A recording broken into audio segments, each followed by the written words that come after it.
नमस्कार लाडक्या बहिणींनो. लाडकी बहीण योजनेचा जवळपास 10 ते 12% महिलांना नोव्हेंबर किंवा डिसेंबर महिन्याचा हप्ता हा आलेला नाही. सर्वप्रथम आपण समजून घेऊया, तुम्हाला हप्ता का आला नाही, हे कोणत्या कारणामुळे आपला हप्ता रोखला गेला हे आपण समजून घेणार आहोत.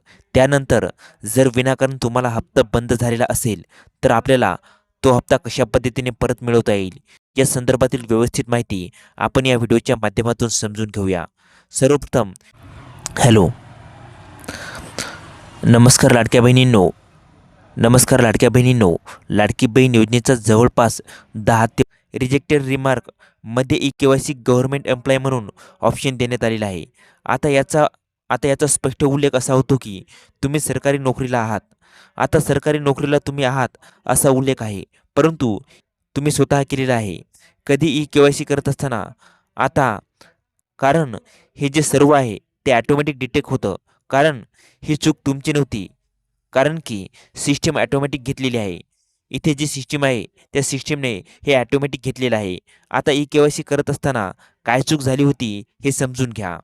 आता दुसरी स्क्रीन मी तुम्हाला या ठिकाणी दाखवतो. बघा, यामध्ये पहिला जो काही ई-के-वाय-सी करत असताना तुम्हाला ऑप्शन 2 निवडण्यासाठी सांगितलेले होते. यामध्ये पहिला प्रश्न तुम्हाला असा विचारण्यात आलेला होता की माझ्या कुटुंबातील सदस्य नियमित कायम कर्मचारी म्हणून सरकारी विभाग, उपक्रम उपक्रम मंडळ, भारत सरकार किंवा राज्य सरकारच्या स्थानिक संस्थेमध्ये कार्यरत नाही किंवा सेवानिवृत्तीनंतर वेतन घेत नाहीत, असा या ठिकाणी उल्लेख केलेला होता. परंतु भरपूर अशा लाभार्थ्यांनी इथं नाही केलेलं आहे, म्हणून त्यांची ई-के-वाय-सी या ठिकाणी चुकलेली आहे आणि तुम्ही गव्हर्नमेंट एम्प्लॉय झालेला आहात. ज्यांनी होय केलेलं होतं त्यांना तर हा कन्फर्म हप्ता आलेला असेल. त्यानंतर दुसरा प्रश्न असा विचारण्यात आलेला होता की माझ्या कुटुंबातील केवळ एक विवाहित व एक अविवाहित महिला योजनेचा लाभ घेत आहे, असा उल्लेख आहे. तर इथे सुद्धा तुम्हाला होय करायचं होतं, परंतु भरपूर अशा लाभार्थ्यांनी इथे नाही केलेलं आहे. त्यामुळे त्यांचा हप्ता हा रोखला गेलेला आहे आणि ई-के-वाय-सीमुळे हे हप्ते त्यांचे रुकलेले आहेत. आता हे 2 प्रश्न तुम्हाला व्यवस्थित समजून आलेच असेल. परत राज्य सरकारच्या माध्यमातून ज्या ज्या महिलांची ई-के-वाय-सी पूर्ण चुकलेली होती, अशा महिलांना ती ई-के-वाय-सी दुरुस्त करण्यासाठी परत एक एडिटचा चान्स देण्यात आलेला होता आणि त्याची व्हॅलिडिटी 31 डिसेंबरपर्यंत देण्यात आलेली होती. म्हणजे त्यांचा कालावधी हा 31 डिसेंबरपर्यंत देण्यात आलेला होता. लाडक्या बहिणींनो, भरपूर अशा लाभार्थ्यांनी परत एडिट केलेलं होतं आणि त्यांना पुन्हा त्यांचे जे काही हप्ते होते ते मिळालेले होते. परंतु जे लाभार्थ्यांनी एडिट केलेलं नव्हतं, अशा लाभार्थ्यांचा हप्ता आता पूर्णपणे बंद झालेला आहे. आता यावरती उपाय काय आहे ते तुम्हाला मी पुढे सांगणार आहे. आता त्यानंतर नवीन एडिट करण्यासाठी जो ऑप्शन आलेलं होतं त्यामध्ये 2 प्रश्न विचारण्यात आलेले होते. ते 2 प्रश्न कोणते होते हे समजून घ्या.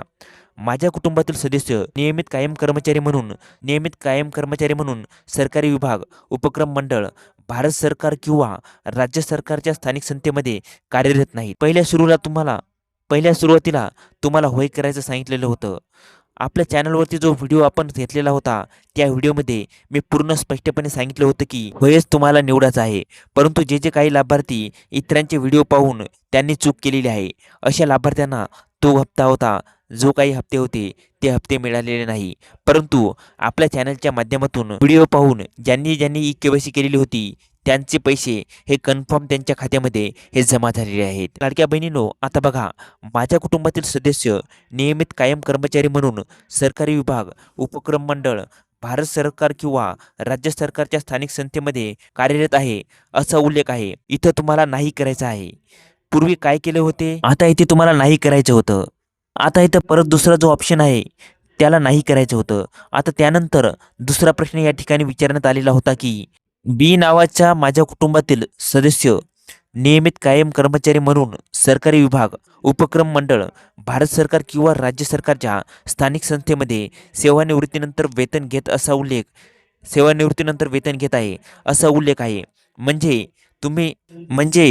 वेतन तुम्ही घेत नाही, तर इथे तुम्हाला नाही करायचं होतं.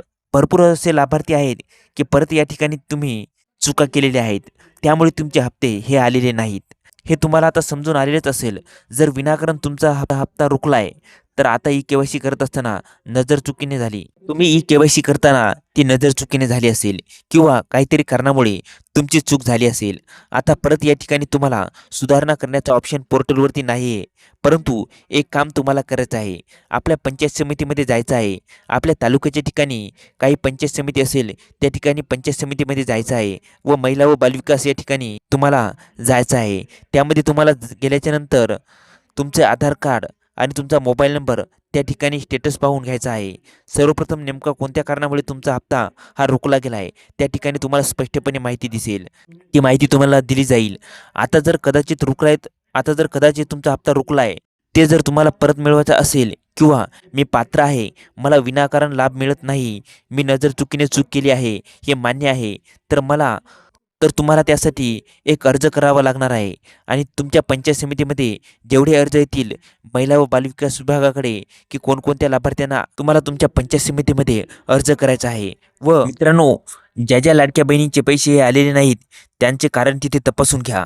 आणि सर्वांनी तुम्हाला पंचायत समितीमध्ये महिला व बालविकास विभागाकडे तुम्हाला अर्ज करायचा आहे. जितके जास्त अर्ज येतील तितके लवकर तुमची कंप्लेंट घेतली जाईल. मित्रांनो, सर्वांनी महिला व बालविकासमध्ये पंचायत समितीमध्ये जाऊन तुम्हाला तुमची कंप्लेंट, तुमचा अर्ज द्यायचा आहे. जितके जास्त अर्ज येतील तितके लवकर तुमचा प्रॉब्लेम सॉल्व्ह होईल. तुमची कंप्लेंट दिल्याच्यानंतर लवकर जे काही अर्ज असतील ते वरती पाठवतील व वरती पाठवल्याच्या नंतर जे काही तुमचे हप्ते रुकले असतील ते रुकलेले हप्ते तुमच्या खात्यामध्ये हे लवकर जमा होतील. लाडक्या बहिणींनो, तुमचा हप्ता हा विनाकारण रोखला गेलेला आहे. त्याच्यामध्ये तुमची सुद्धा काही चूक नाही. परंतु तुम्हाला एक शेवटचा चान्स आहे. तुम्ही लवकरात लवकर पंचायत समितीमध्ये जाऊन महिला व बालविकास यांच्याकडे तुमची तक्रार नोंदवायची आहे व तुमच्या मैत्रिणीला सुद्धा हा व्हिडिओ पाठवा जेणेकरून त्यांनीसुद्धा तिथे जाऊन तक्रार करायची आहे. मैत्रिणींनो, लवकरात लवकर तुम्ही तक्रार करा. जितक्या जास्त तक्रार येतील तितक्या लवकर तुमचा प्रॉब्लेम सॉल्व्ह होणार आहे. आणि लाडक्या बहिणींनो, मैत्रिणींनो, या अर्जावर, तुमच्या या कंप्लेंटवर 100% ही दखल घेतली जाणार आहे. आणि तुमच्या लाडक्या बहिणीच्या हप्त्यावरती जे काही तुमचं चुकलेलं आहे ते पुन्हा बरोबर करण्यासाठी तुम्हाला संधी दिली जाईल.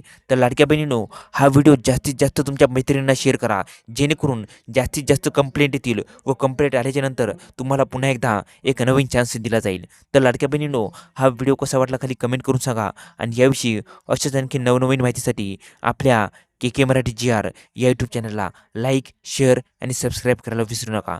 धन्यवाद मित्रांनो. जय हिंद, जय महाराष्ट्र.